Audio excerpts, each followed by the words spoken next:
Thatcher has the non-classic form of RCDP. He's only the 16th child in the world to have this non-classic form.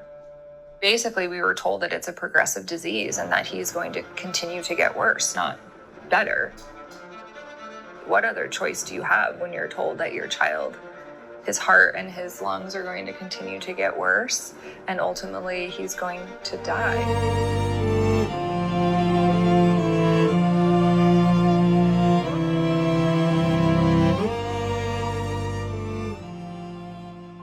This is Thatcher on the first day of taking Plasmalogen supplements 1 year ago.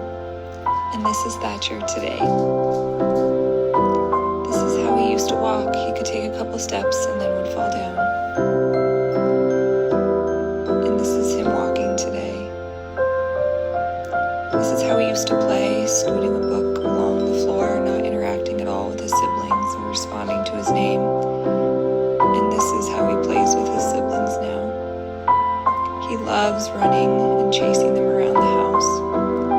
This is what it used to look like to take a walk with Thatcher, and this is what it looks like now. This is trying a new outdoor activity. He was crying. This is him trying something new outdoors now. He used to be in the hospital multiple times per year.